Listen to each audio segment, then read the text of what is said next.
ایک سورہ فاتحہ کی التماس تمام شرکائے مجلس کے مرحومین، تمام شہدائے ملت جعفریہ جن کا کوئی فاتحہ گزار نہیں یا فاتحہ گزار تو ہے مگر فاتحہ بھی تلاوت نہیں کر پاتا ہوں، تمام کو یاد فرماتے ہوئے مرحوم سید اکبر عباس جعفری ابن سید شمشیر حیدر جعفری کے لیے الفاتحہ۔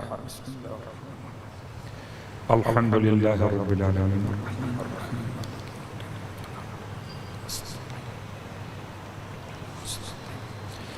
صراط الذین انعمت علیہم غیر المغضوب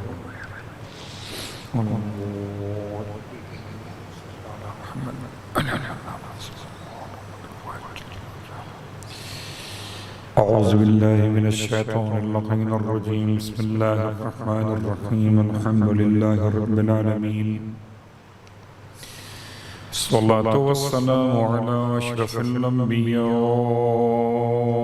والمرسلین سیدنا ابی القاسم محمد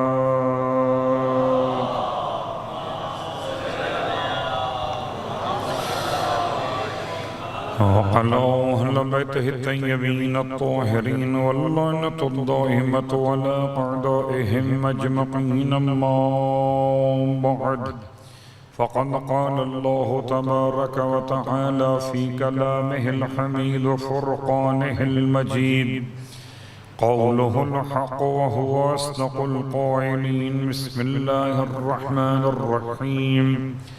إنا عرضنا الأمانة على السماوات والأرض والجبال فأبين أن يحملناها وأشفقن منها وحملها الإنسان إنه كان ظلوما جهولا. صلوات پڑھ لیں محمد وعلیہ.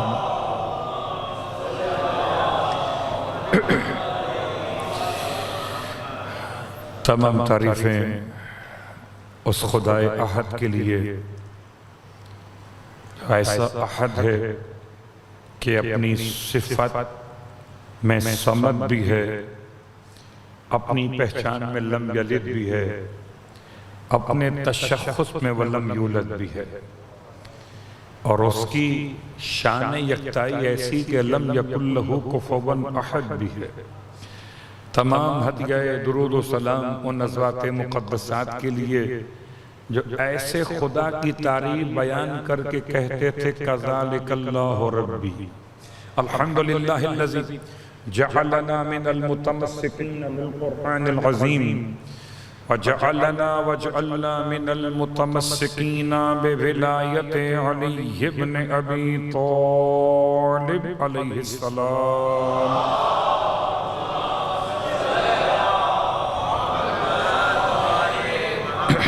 عظم اللہ اجورنا و اجورکم بمصابنا بعلی بن الحسین علیہم السلام وجعلنا وإياكم إن شاء الله من الطالبين بثأرهما مع وليهما الإمام المهدي من آل محمد عليهم السلام. جل وليكم.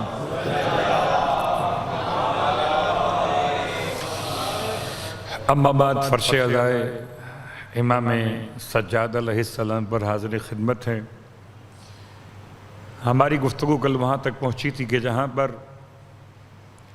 امام علیہ السلام نے نگاہوں کے حوالے سے آنکھوں کے معاملات میں استعمال کرنے کا طریقہ بیان کیا تاکہ انسان پہچان لے کہ نگاہوں کی اہمیت کیا ہے اور انسان کی بصارت میں اس کی ذمہ داریاں کیا ہیں. یقیناً اپنا اختیار ہے، آپ چاہیں تو دیکھیں اور چاہیں تو نہ دیکھیں، اور اختیار اتنا آسان بنا دیا کہ خدا نے ہاتھوں کے استعمال کے بجائے میرے اور آپ کے لیے پلکیں عطا فرما دی ہیں. تاکہ کھولنا بند کرنا مشکل نہ ہو. کسی کو دیکھنا چاہیں تو آنکھیں کھول لیں اور کسی کو دیکھنا نہ چاہیں تو آنکھیں بند کر لیں. اس سے زیادہ آسان اور کیا عزم بدن ہوگا. اتنا جلدی تو شاید ہماری گاڑی کی ہیڈ لائٹس بھی آن نہیں ہوتی جتنا جلدی آن اور آف ہمارے اور آپ کے یہ حدقے چشم میں رکھے ہوئے 2 نور. صلوات پڑھے محمد و آل محمد.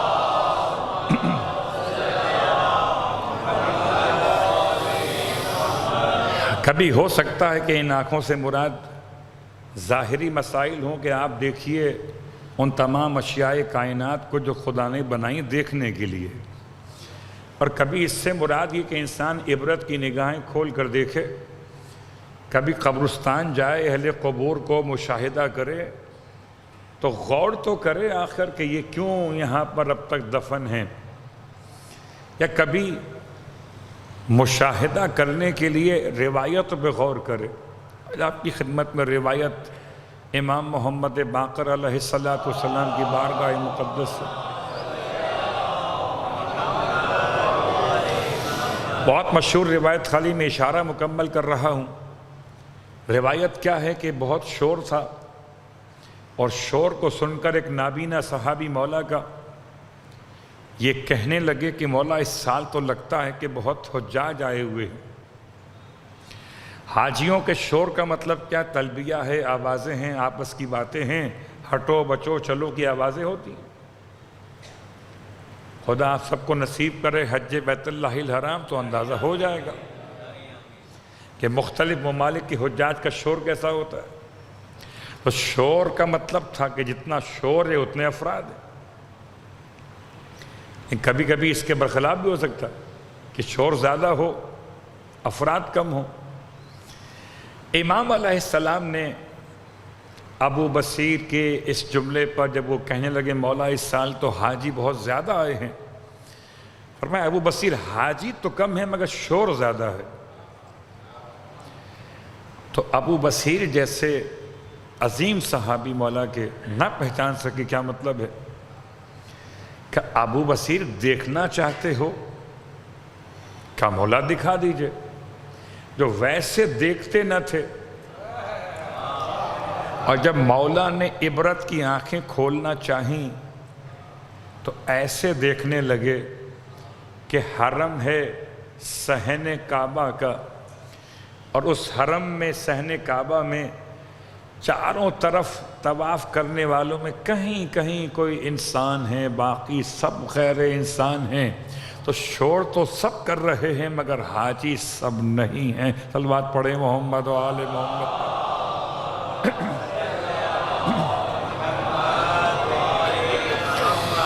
تو نگاہوں کے مسائل سے آج بات کو آگے بڑھانا ہے کہ وقت تمام ہوا چاہتا ہے، اور آج امام علیہ السلام کی بارگاہ مقدس سے جو اعضائے انسان میں حقوق بیان کیے مولا نے، ان میں آج مسئلہ انسان کے قدموں کا ہے.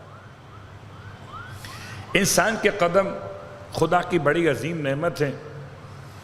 ہم اور آپ شاید سمجھ نہ پائیں کہ کیسے نعمت ہیں. اس سے پوچھئے جو چل نہیں پاتا، یا اپنے آپ سے پوچھئے گا تب جب خدا نہ خواستہ پاؤں میں موچ آ جائے اور ایک پاؤں سے چلنا پڑے تو چلنا کتنا مشکل ہوگا. یہاں سے وہاں تک گیٹ تک جانا دوڑ کے چلے جاتے تھے، آج اتنا مشکل ہو گیا کہ چلنے میں تکلیف ہونے لگی ہے. تو امام ارشاد فرماتے ہیں اما حق رجلیک ان لا تمشی بہما الی ما لا یحل لک، کہ تمہارے دونوں قدموں کا تم پر یہ حق ہے کہ ان کے ساتھ چل کر کسی ایسی جگہ مت جاؤ کہ جہاں جانا تمہارے لیے حلال قرار نہیں دیا گیا. بہت آسان الفاظ میں امام علیہ السلام نے مسئلے کو اور بھی کھول دیا. فرماتے ہیں وَلَا تَجْعَلْهُمَا مَطِيَّتَكَ إِلَى الطَّرِيقِ الْمُسْتَخِفَّةِ بِهِمَا فِيهَا، یا بہا فیہا یا بے اہلہا فیہا، الگ الگ نسخوں کے اعتبار سے الفاظ کا انتخاب کیا گیا، مفہوم تقریباً ایک جیسا ہے۔ وَلَا تَجْعَلْهُمَا، اور تم اپنی دونوں پیروں کو، دونوں قدموں کو سواری مت بناؤ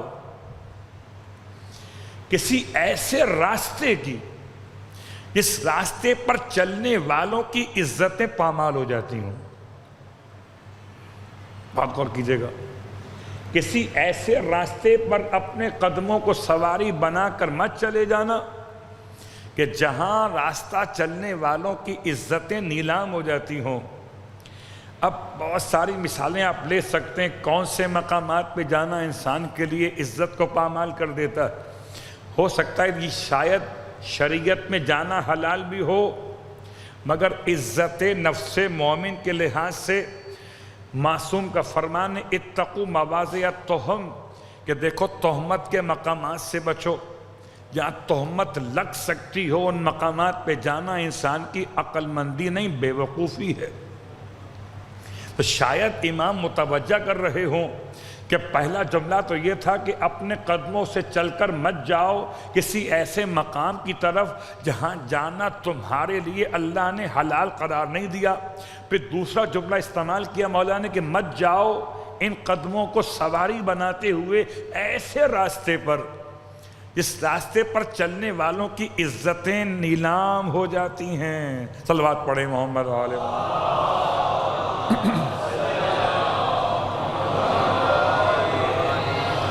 اور یہ یاد رکھو فَإِنَّهَا حَامِلَتُكَ، یہ دونوں تمہارے قدم تمہیں اٹھا کے چلتے ہیں، یہ دونوں کے دونوں سَالِكَتُكَ، یہ تمہیں لے جانے والے ہیں، اٹھانے والے ہیں اور لے جاتے ہیں تمہارے دین کی طرف تمہیں، اور سبقت میں تمہیں آگے پہنچا دیتے ہیں۔ تو اب تمہیں دیکھنا یہ کہ تمہارے قدم کہاں پڑ رہے ہیں۔ قدموں کے بہت سارے مسائل ہیں اور ان میں سے آئیے تلاش کرتے ہیں۔ پہلے خدا بند عالم کی عظیم نعمت، واقعاً اگر مثل چرند و پرند کے ہوتے تو کیا ہوتا، مثل حیوان کے ہوتے تو کیا ہوتا، مثل حشرات کے ہوتے تو کیا ہوتا۔ اس نے 2 ٹانگوں پہ چلنے والا حیوان قرار دیا، اور کبھی اپنی ٹانگوں کی صنعت پہ غور کیجئے، اللہ نے بنائی کیسے ہیں۔ قسم بخدا کولے کی ہڈی سے لے کر ریڑھ کی ہڈی اور کمر کی ہڈی سے لے کر آخر تک یہ تمام کے تمام ایسا نظام خدا نے بنایا ہے کہ آپ اپنی مرضی سے اس کو موو کر رہے ہیں۔ انگلی ہلانی ہو تو ہاتھ استعمال کرنا نہیں پڑتا، پاؤں موڑنا ہو تو ہاتھ استعمال کرنا نہیں پڑتا، ارے گھٹنا موڑنا ہو تو آپ کو زحمت اٹھانی نہیں پڑتی۔ کیا خدا کی نعمتیں، اچانک اٹھتے ہیں، اٹھ کے چلے جاتے ہیں۔ اور خدا کا احسان ہے کہ جب حالت نماز میں کھڑے ہوں تو یہ ٹانگیں بڑی کام آتی ہیں، اتنی کام آتی ہیں کہ اگر یہ ان میں صلاحیت نہ ہوتی تو قسم بخدا رکوع میں جھکنا ممکن نہ ہوتا، رکوع سے سجدے میں جانا ممکن نہ ہوتا۔ ذرا ان سے پوچھیے جو کرسی پہ نماز پڑھ رہے ہیں، کرسی کی نماز اور ہے، فرش پہ سجدہ کرنے کا ذائقہ اور ہے۔ اس لیے کہ 7 اعضاء لگتے تھے تو بات اور ہوتی تھی، اب مجبوراً ہیں کہ پیشانی لگا لے تو بڑی بات ہے۔ تو خدا کا شکریہ ادا کرنا چاہیے ان نعمتوں پر، اور انہیں استعمال کرتے ہوئے ان کا حق پہچان لینا چاہیے کہ پروردگار عالم نے انسان کو دونوں قدم عطا کیے ہیں اور ایسے بیلنس عطا کیے ہیں کہ قسم بخدا اگر کھڑا ہونا چاہے تو پاؤں کی گرپ بنانے کے لیے خدا نے درمیان میں ایسے پاؤں کے نقشے کو بنایا ہے کہ انسان کھڑے ہونے میں ناکام نہیں، کامیاب ہے۔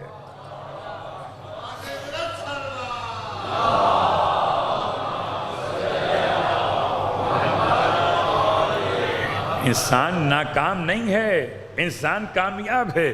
تو اب 2 طریقے سے انسان کا چلنا ہے، ایک چلنا وہ ہے جو قدموں کا استعمال ہے، اور ایک چلنا کہلاتا ہے مشی۔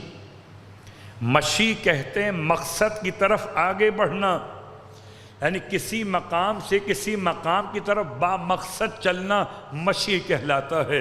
خدا کا بڑا احسان ہے، سب چلتے ہوں واک کہتے ہوں، ہم چلتے ہیں مشی کہتے ہیں کہ ہمارا چلنا ایک مقصد سے دوسرے مقصد کی طرف ہے۔ چلتے ہیں علی سے جاتے ہیں حسین کی طرف۔ تو یہ لفظ مشی، اللہم صلی اللہ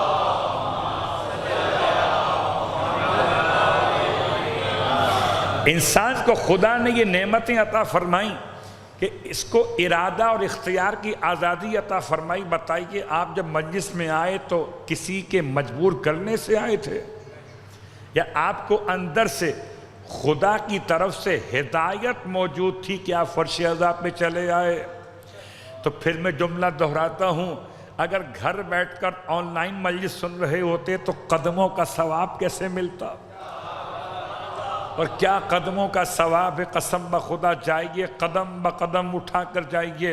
اور قدم اٹھانے کو خطوہ کہتے ہیں۔ خطوہ کا مطلب ہے دو قدموں کے درمیان کا فاصلہ اور گیپ، یہ خطوہ کہلاتا ہے۔ سرکار ختم یہ مرتبہ صلی اللہ علیہ وسلم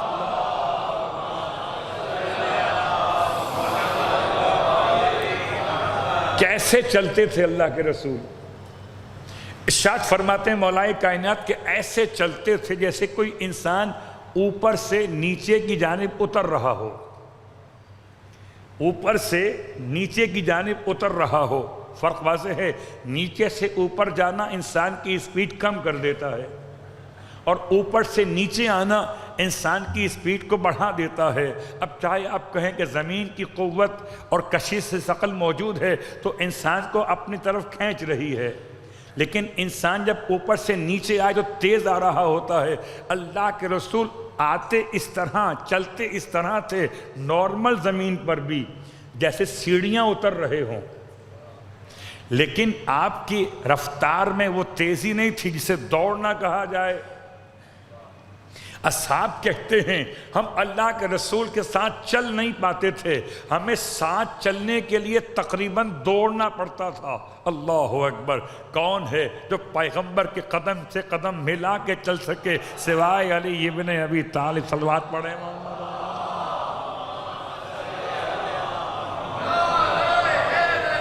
یا علی یا علی یا علی مدد۔ تو اللہ کے رسول کے چلنے کا انداز، مولا کائنات کے چلنے کا انداز، شہزادی کونین کے چلنے کا انداز قدموں کے بہت سارے مسائل میں آئیے ایک ایک کر کے بات کو آگے بڑھائیں کہ دنیا میں قدموں کا استعمال اپنے مقام پر عبادت کا معیار اور ہے، عام انداز زندگی میں انسان کا چلنا اور ہے۔ خدا نے دیے کیوں ہیں؟ اس لیے دیے ہیں تاکہ تلاش معاش میں انسان پریشان نہ ہو، کسی کا محتاج نہ ہو، چل کر اپنے مقام رزق جا سکے، چل کر اپنے مقام عبادت تک پہنچ جائے۔ خدا کا بڑا احسان کہ اس نے یہ بغیر پیٹرول کے سواری ایسی دی ہے کہ اب پریشان ہونے کی ضرورت نہیں ہے۔ اگر فیول پر پیسے بڑھ گئے ہیں تو ہو سکتا ہے کہ آپ کی گاڑی بند ہو جائے، خدا کی گاڑی بند نہیں ہوتی۔ صلوات پڑھیں محمد۔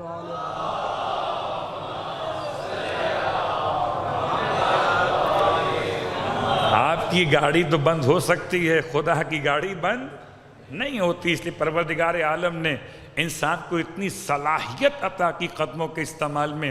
اب آئیے کبھی کبھی ایسا ہو جاتا ہے قدموں کی وضاحت کرتے ہوئے کہ دونوں قدم حالت نماز میں کیسے رکھے جائیں عبادت کے معاملات میں، کہ ایسے رکھو کہ درمیان میں 3 انگلیوں کا فاصلہ، کھلی ہوئی 3 انگلیوں کا فاصلہ یا 4 ملی ہوئی انگلیوں کا فاصلہ بیچ میں رہے۔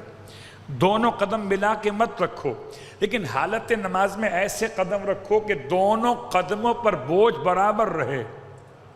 ایسا نہ ہو کہ ایک طرف بوجھ زیادہ ہو جائے، ایک طرف کم ہو جائے۔ خدا کا بڑا احسان ہے کہ نماز میں کھڑے ہونے کا سلیقہ سکھایا، پھر رزق میں تلاش کرنے کے لیے قدموں کو وسیلہ بنایا، اور پھر اگر کوئی مشکل پیش آئی، جیسے کہ راوی کہتا ہے کہ امام حسین علیہ السلام کی خدمت مقدس میں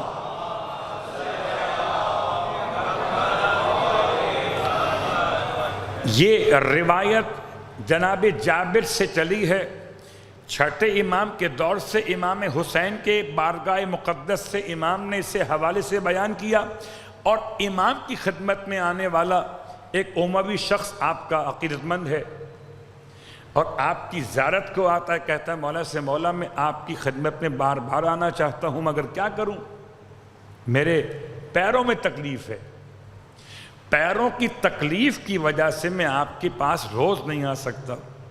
امام نے ارشاد فرمایا تم امام حسن کی تعویذ سے علاج کیوں نہیں کرتے؟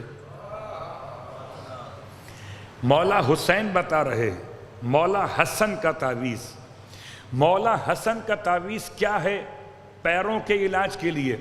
ارشاد فرمایا جب پوچھا اس نے کہ بتائیے کون سے تعویذ کی بات کر رہے ہیں، ارشاد فرمایا کہ امام ارشاد فرماتے ہیں امام حسن مجتبی کہ جب کبھی پیروں میں تکلیف ہو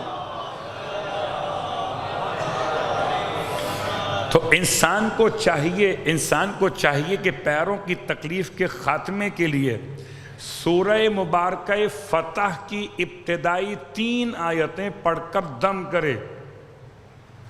سورہ فتح کی ابتدائی 3 آیتیں، سورہ نصر نہیں، سورہ فتح، اِنَّا فَتَحْنَا لَكَ فَتْحًا مُبِينًا سے لے کر يَنْصُرُكَ اللَّهُ نَصْرًا عَزِيزًا تک 3 آیتیں مکمل ہو رہی ہیں کہ یہ 3 آیتیں پڑھ کر اپنے پیروں پہ دم کرے تو پروردگار عالم اس کے پیروں کی مشکلات کو دور کر دے گا، اور انسان بڑے اطمینان سے اپنے پیروں کو استعمال کر سکے۔ قسم بخدا پیروں کا مسئلہ الگ تھا تو دعا الگ بتائی ہے، اور جب مسئلہ پنڈلی کا آیا تو اس کی دعا الگ۔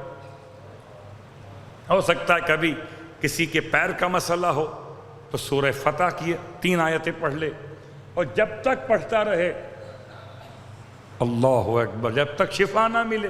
یہ بات یاد رکھیں، ہم بڑی جلدی گھبرا جاتے ہیں۔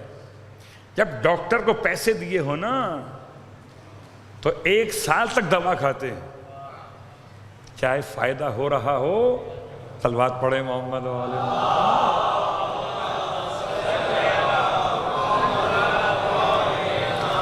تو اگر پیروں میں تکلیف ہو تو علاج امام حسن کی بارگاہ سے۔ میں سمجھ نہیں پا رہا تھا کہ ایسا کیوں ہے، اور پھر میں آپ کی خدمت میں عرض کرتا ہوں جب بھی کسی معصوم کی بارگاہ سے کوئی علاج ملا ہو تو یہ بڑی ناانصافی ہے کہ اسی معصوم کو اگنور کر دیا جائے۔ اگر علاج امام حسن کی بارگاہ سے ہے تو پھر علاج کرنے والے کو چاہیے کہ پہلے امام حسن کی بارگاہ میں سلام تو عرض کر لے، اور جب سلام عرض کرے گا تو پھر روایت پکار کے کہے گی کہ جو شخص بھی حسن کی زیارت پڑھے تو خدا پل صراط پر اس کے قدم اس دن مضبوط کرے گا جس دن تمام انسانوں کے قدم ڈگمگا رہے ہوں گے۔ تو کوئی تعلق ہے زیارت کا اس دعا سے، یہاں پڑھو تو یہاں درد دور ہو جائے، سلام کرو تو وہاں گرنے سے نجات۔ صلوات پڑھیں محمد علیہ۔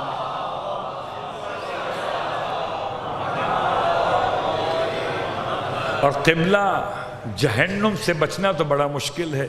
سورہ مبارکہ مریم کی آیت نمبر 71 و 72 بتا رہی کہ تم میں سے کوئی بھی ایک ایسا نہیں ہوگا، کوئی بھی ایک نہیں ہوگا کہ جو جہنم میں داخل نہ کیا جائے۔ وَإِن مِّنكُمْ کوئی بھی نہیں ایسا الا مگر یہ کہ واردھا وہ جہنم میں وارد ہوگا۔ روایت آیت کے ذیل میں کہ سب کے سب گزر کے وہیں سے جائیں گے۔ اب یہ الگ بات ہے کہ گزرنے سے کیا مراد لیا گیا، داخلہ یا قربت؟ دور سے جہنم دیکھتے ہوئے جائیں گے، اور ہو سکتا ہے وہاں کہیں کوئی پرانے ملنے والے دکھائی دے رہے ہوں تو ان کو ذرا سا خدا حافظ کہتے ہوئے جائیں گے۔ ایسا نہیں کہ اصل ورود ہے دخول، اصل ورود ہے دخول۔ تو جہنم میں سب کو داخل ہونا پڑے گا، اور جنت میں جانے کے لیے جہنم میں داخل ہوئے بغیر جنت میں پہنچنا ممکن نہیں ہے۔ غور کیجئے گا، اگر خدا ڈائریکٹ جنت میں بھیج دے تو پتہ کیسے چلے جہنم ہوتا کیا ہے؟ لیکن اس کا مطلب یہ نہیں ہے۔ کیا مطلب اس کا؟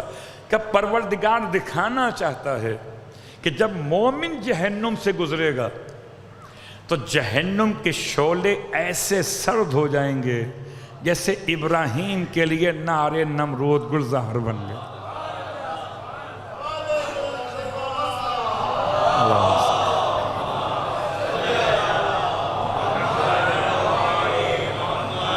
جیسے نار نمرود گلزار بن گئی ابراہیم علیہ السلام کے لیے، ایسے مومن کے لیے نار جہنم گلزار بن جائے گا۔ مومن سے جہنم یا جہنم کی آگ کہے گی۔ اب یہ شیعہ روایات پڑھ رہا ہوں، جہنم کی آگ کہے گی، یہ جہنم خود پکارے گا مومن سے کہ جلدی گزر جا، تیرے نور سے تو میری آنکھ ٹھنڈی ہوئی جاتی۔ اللہ اکبر! اور کیا وقت ہوگا جب گزر رہے ہوں گے ساتھ ساتھ دونوں، علی والا اور گلی والا، وہ آگے نکل جائے گا کہ یہیں صلوات پڑھے محمد و آل محمد۔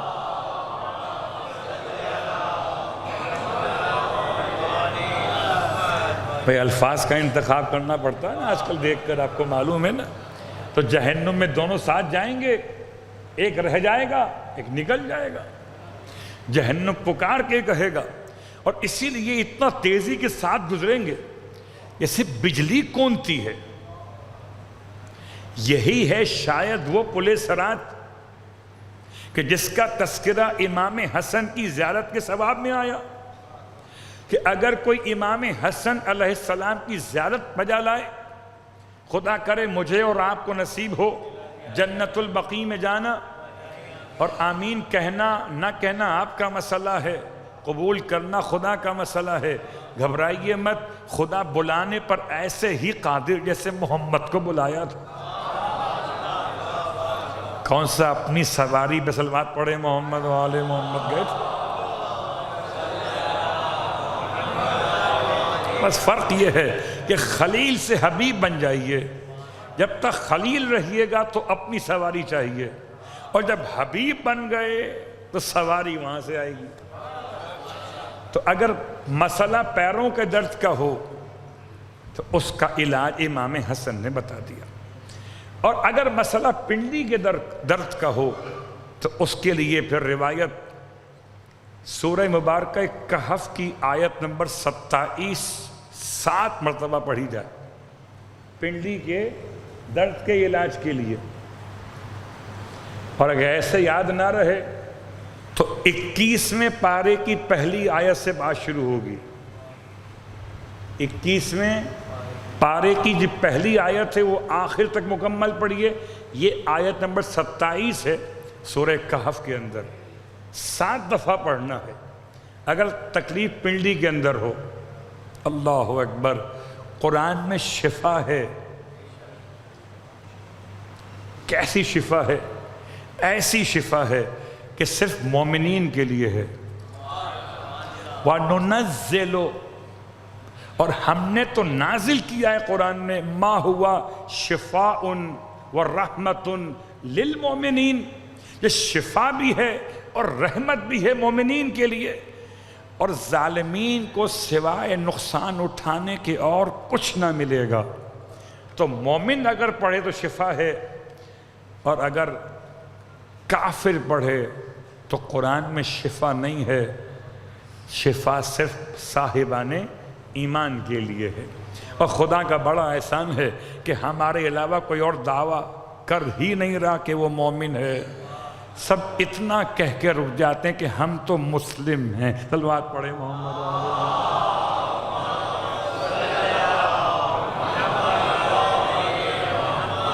بات واضح ہو گئی؟ تو یہ 7 مرتبہ آیت نمبر 27 سورہ کہف کی پڑھیں پنڈلی کے درد کے لیے۔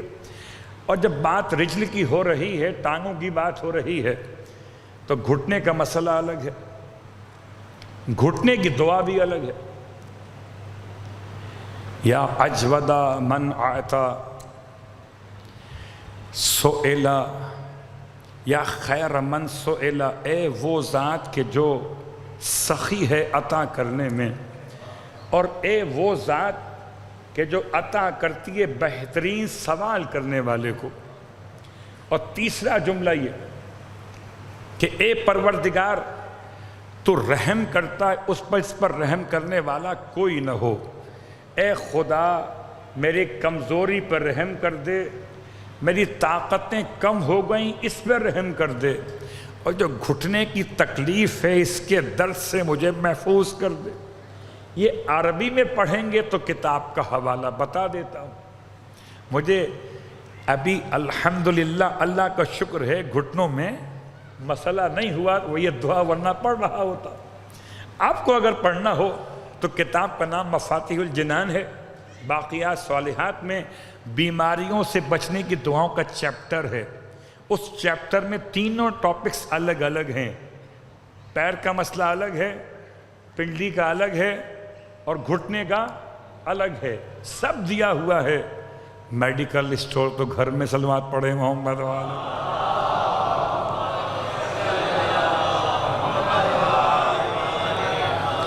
تو خیر یہ تو بات تھی دعاؤں کی۔ اب آئیے واپس عنوان پر کہ خدا بند عالم نے ان قدموں کو کیسا قرار دیا کہ آج تو قدم قدم ہیں اور ہر قدم پر ثواب لکھا جاتا ہے۔ خدا کرے میرے اور آپ کے قدم اٹھیں جانب روضہ امیر المومنین، ہر قدم پر ایک شہید کا ثواب، ہر قدم پر ایک حج کا ثواب، ایک عمرے کا ثواب، اور واپس پلٹ کے آؤ تو 2 شہید، 2 حج اور 2 عمرے۔ عجیب بات ہے، اگر امیر المومنین کی زیارت کی فضیلت بیان کی جائے تو انسان سمجھ نہیں پاتا کیسے ثواب مل رہا ہے۔ ذرا قدم دیکھیے علی کے، اٹھے کیسے تھے، ایسے اٹھے تھے کہ کوئی قدم اٹھانے پہ تیار نہ تھا، سب ایسے بیٹھے تھے جیسے سروں پر پرندے بیٹھے ہوئے ہوں، سر اٹھایا تو پرندے اڑ جائیں گے، ایک ہی بار بار قدموں پہ اٹھتا تھا کہ مجھے بھیج دیجئے یا رسول اللہ، میں اس کے لیے کافی ہوں۔ آپ بٹھاتے تھے شاید کوئی اور بھی ہو، شاید کوئی اور بھی جائے، جب کوئی اور نہ اٹھا تو پھر مجبوراً، اب تو سمجھ لیجئے اگر کوئی اور چلا جاتا ہم اس کے فضائل پڑھ رہے ہوتے۔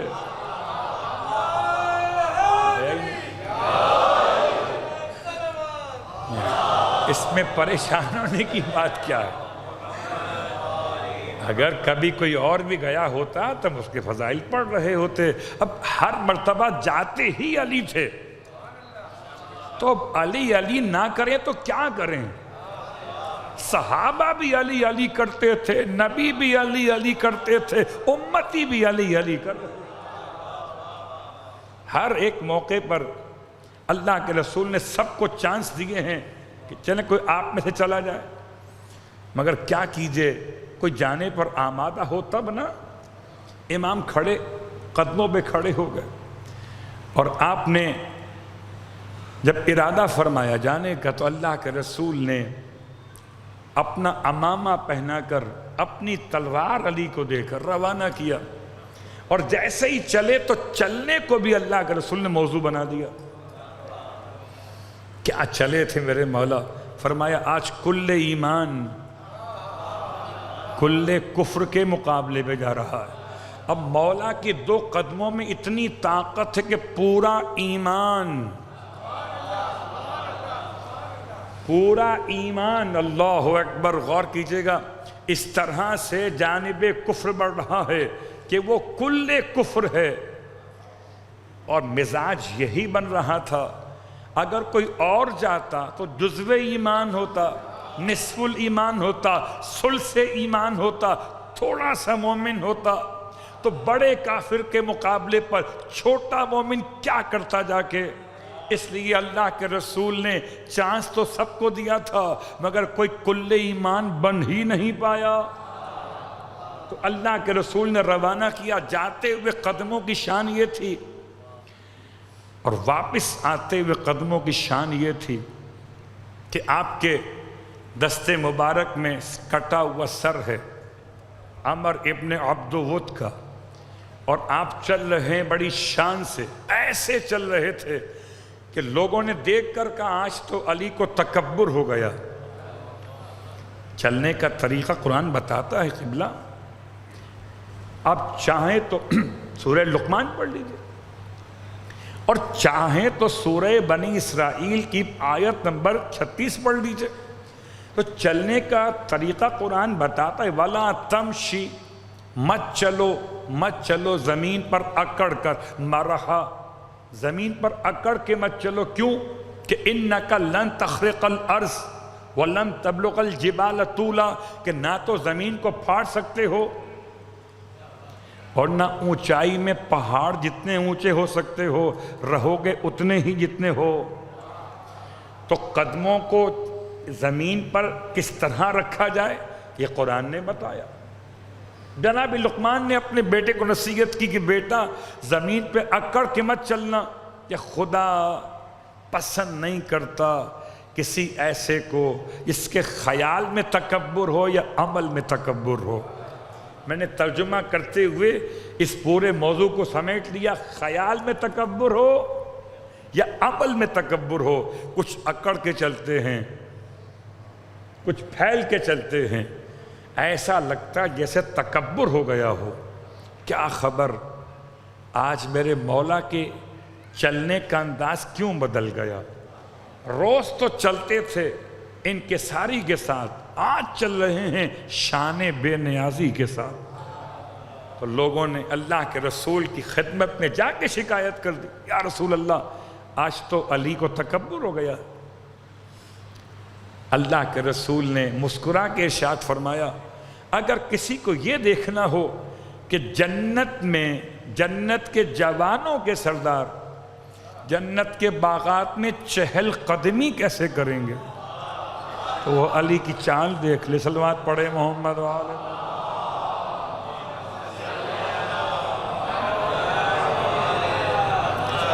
وہ آج اللہ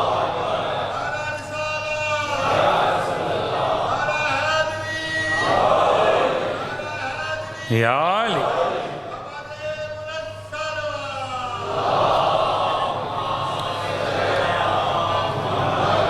چلیے اگر یہ بات سمجھ میں نہ آئی ہو تو چلیے موقع محل دیکھ لیجئے۔ موقع محل کیا ہے؟ بے کافر کا سر کاٹ کے چلے ہیں تو کافر کا سر کاٹ کے کہ سر جھکا کے چلیں گے؟ سر جھکا کے تو وہ چلے اسے کوئی عمل میں شرمندگی ہو اور اس کے عمل میں تابندگی ہو۔ اور اللہ کے رسول نے جاتے ہوئے قدموں کی رفتار دیکھی تو کل ایمان کہہ دیا، واپسی پہ قدموں کی شان دیکھی تو پھر کلمہ ایسے سنا دیا فضائل کا کہ ایک تلوار ایک ضربت خندق میں افضل ہے ثقلین کی عبادت سے۔ قدم اگر جمے ہوئے نہ ہو تلوار، دیکھیے بات یہ ہے کہ آج کل کے ہتھیار تو ہتھیار بزدلی ہیں، ہتھیار بزدلی ہیں کہ چھپ کے مار دو، دور سے مار دو۔ لیکن مولا کے زمانے کے ہتھیار بزدلی نہ تھے، ہتھیار جرأتی تھے۔ آؤ جتنی طاقت ہے اتنی طاقت سے تلوار مارو، بدن میں داخل ہو تو تمہاری طاقت کا اندازہ ہو کہ کتنی طاقت رکھتے ہو۔ بات واضح ہو رہی ہے؟ اللہ اکبر۔ اگر سمجھ میں نہ آئے تو قربانی کے موقع پر گوشت کاٹ کے دیکھ لیجئے گا، قصائی کو ہٹا دیجئے گا، پھر بتائیے گا بوٹی بنانا کیسا لگتا ہے۔ تو پھر اس زمانے کی جنگ یاد آ جائے گی کہ آج یہ گوشت کاٹنا اتنا مشکل ہے تو پورے کسی جسم میں تلوار داخل کرنا کیا بچوں کا کھیل تھا؟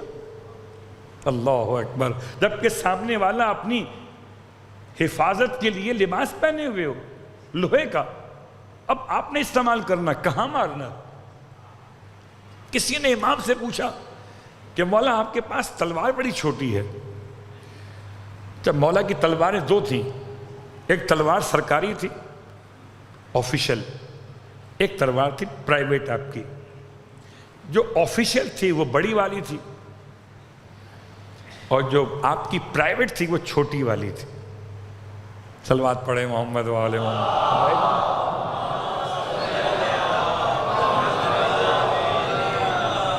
بھئی چھوٹی تلوار مولا کی اپنی ہے، بڑی تلوار وہ ہے جو اللہ نے اتاری ہے. اب جب اللہ تلوار دے گا تو اللہ بڑی تلوار دے رہا ہے. امام کی اپنی تلوار چھوٹی ہے. جو آپ دیکھتے ہیں وہ دو نوک والی یہ ذوالفقار ہے، یہ اوپر سے آئی ہے. مولا کی اپنی تلوار ایک دھار والی تھی، چھوٹی. کسی نے پوچھا یا علی تلوار چھوٹی رکھی ہے، بڑی رکھ لیں روب رہے گا. امام مسکرائے فرمایا تلوار بڑی کیوں رکھوں؟ کیا مجھے دشمن کے قریب جاتے ہوئے ڈر لگتا ہے؟ جب مجھے تلوار بڑی والا کام کرنا ہو تو میں ایک قدم آگے. صلوات پڑھے محمد وآل محمد.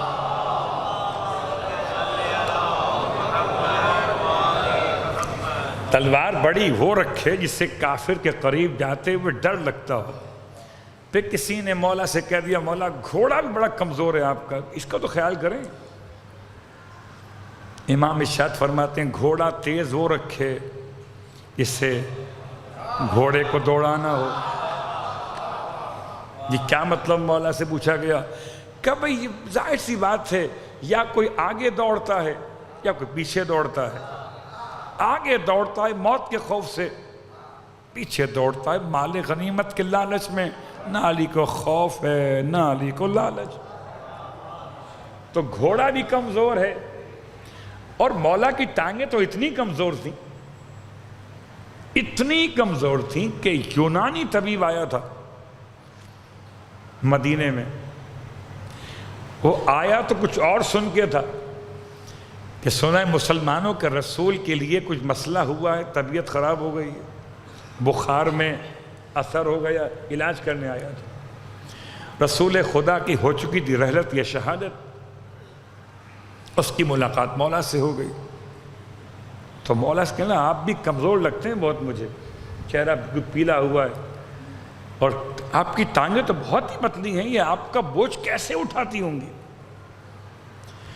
امام نے فرمایا تو تم چاہتے ہو کہ میں تمہیں ان ٹانگوں کا بوجھ کس طرح اٹھاتی ہیں بتا دوں؟ کہ ہاں آپ بہت کمزور ہیں، یہ دوا استعمال کریں ٹھیک ہو جائیں گے انشاءاللہ. واقعہ الگ الگ انداز سے روایت ہوا، میں خالی خلاصہ کر رہا ہوں. کہتے ہیں امام علیہ السلام نے جہاں سب بیٹھے ہوئے تھے اس کے ستون کو اپنے ہاتھ پر اٹھا کے رکھ لیا. سارے مدینے والوں کو آوازی سب چھت پہ چڑھ جائیں، اور آپ نے ستون کو آہستہ آہستہ اٹھایا. آپ کھڑے ہو گئے. آپ کھڑے ہوئے تبھی بے ہوش. صلوات پڑھے محمد وآل محمد.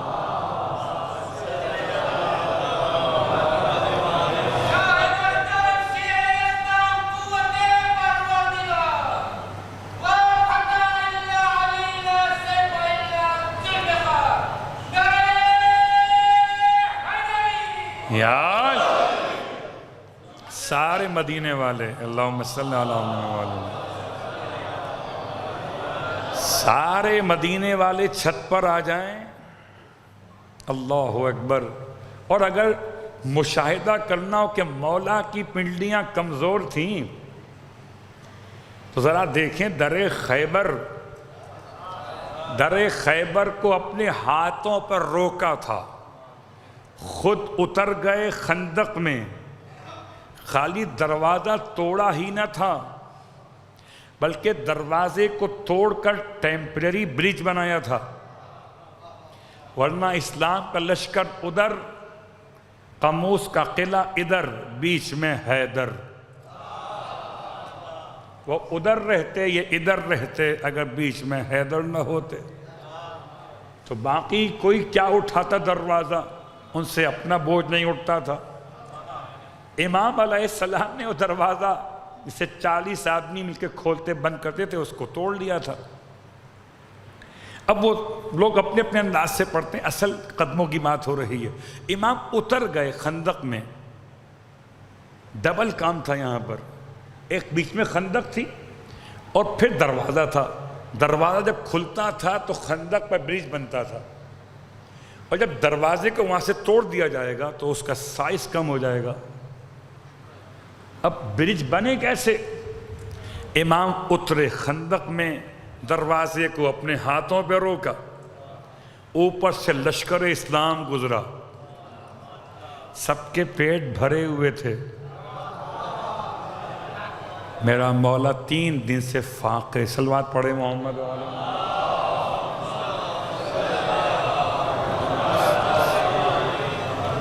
تو خدا کا بڑا احسان ہے کہ اس نے مولا کے ثبات قدم سے ہمارے اور آپ کے ثبات قدم میں ایک استحکام عطا کر دیا ہے۔ یہ میں نے سب کیوں پڑھا کہ ثبات قدم کی بڑی اہمیت ہے۔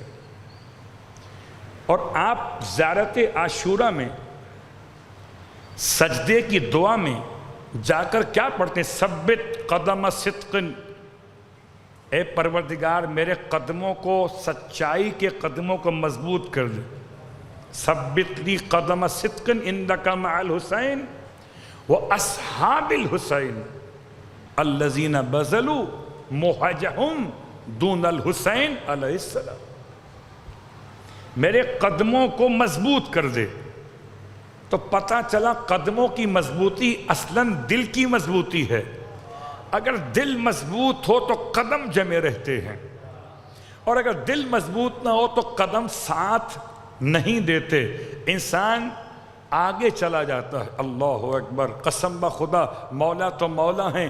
مولائیوں کی شان یہ ہے، جب فرش عزا پر جلوس عزا میں آتے تو پھر نہ علم گرتے ہیں نہ عزادار جلوس کو ختم کرتے ہیں۔ صلوات پڑھیں محمد و آل محمد۔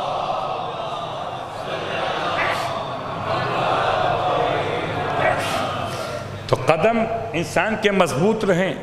یہاں تو ہمارے اور آپ کے پاؤں خاموش ہیں، پاؤں نہیں بول رہے، مگر قیامت میں پاؤں بولیں گے۔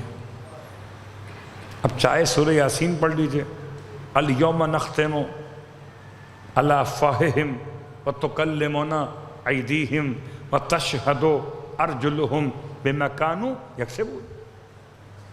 قیامت میں خدا کہتا ہے ہم انسان کے منہ پہ مہر لگا دیں گے۔ اب انسان منہ سے نہیں بولے گا، پھر کہاں سے بولے گا؟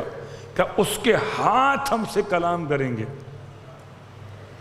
اس کے قدم اس کے اعمال کی گواہی دیں گے۔ اس کا کیا مطلب ہے؟ کیا واقعاً یہ ہاتھ کا اس کا ایک معنی ہے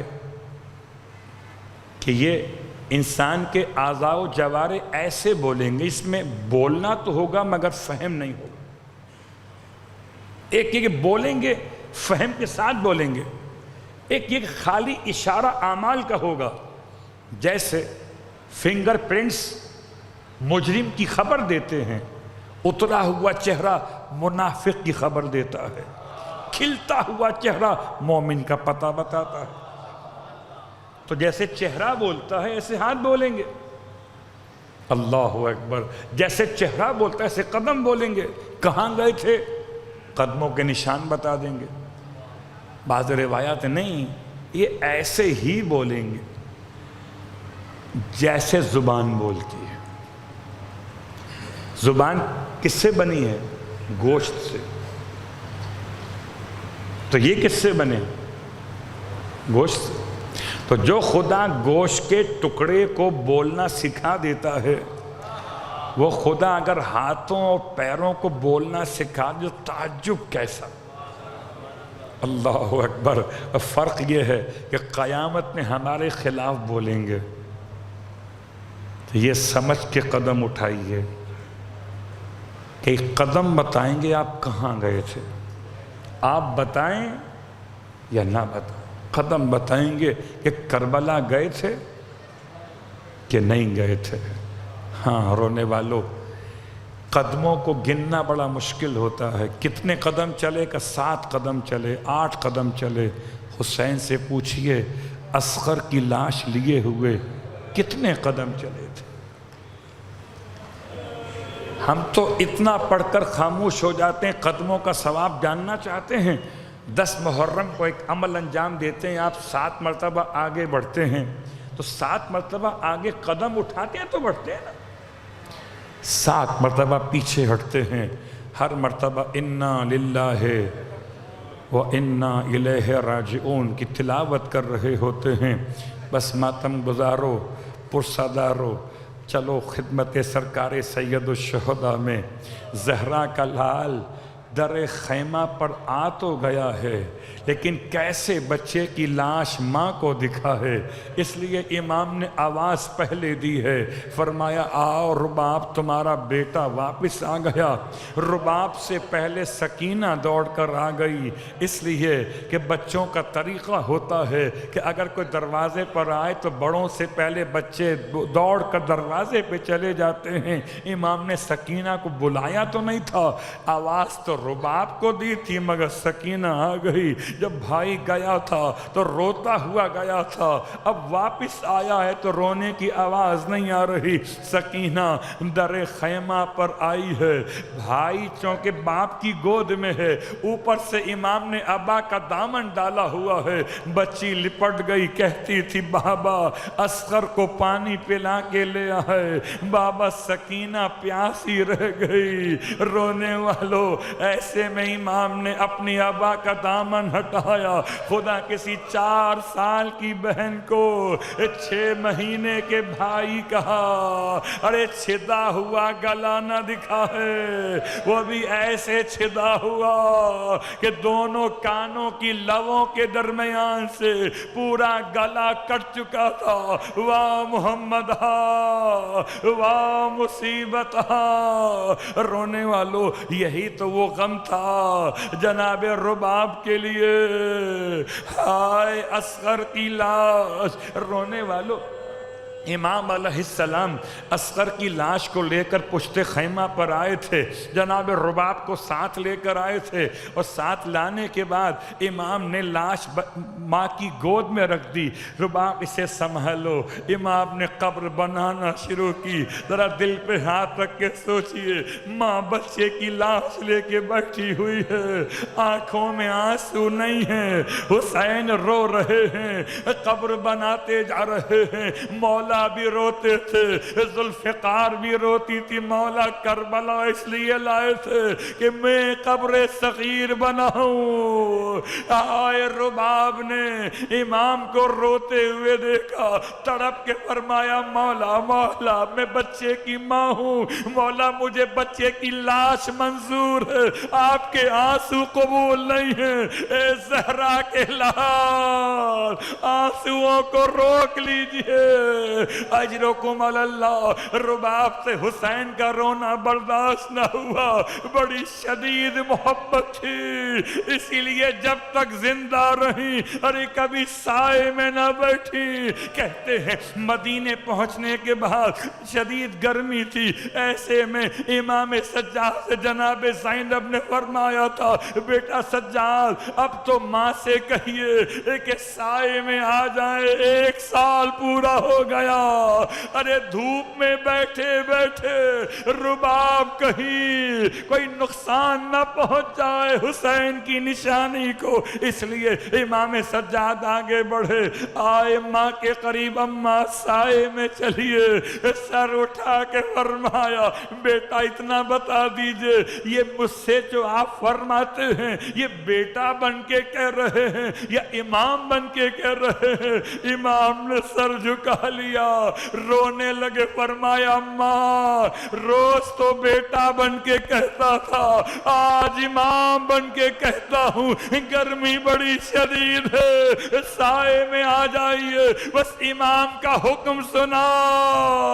ارے دھوپ سے اٹھی ہیں مگر رخ کیا کربلا کا، ایک امام سے وعدہ کیا تھا جب تک رباب زندہ رہے گی ارے نہ ٹھنڈا پانی پانی پیے گی نہ سائے میں بیٹھے گی۔ دوسرا امام حکم دے رہا ہے سائے میں آ جائیے۔ پروردگارا تو رباب کی عزت کو رکھ لینا، دونوں کی اطاعت ہو جائے۔ بس ایسی دعا قبول ہوئی، ایک قدم دھوپ میں رہ گیا، ایک قدم سائے میں رکھا، حسین سے وعدہ بھی پورا ہو گیا، امام سجاد کے حکم پر عمل بھی ہو گیا۔ رباب دنیا سے اسی عالم میں گزر گئی۔ واہ حسینہ، واہ مظلومہ۔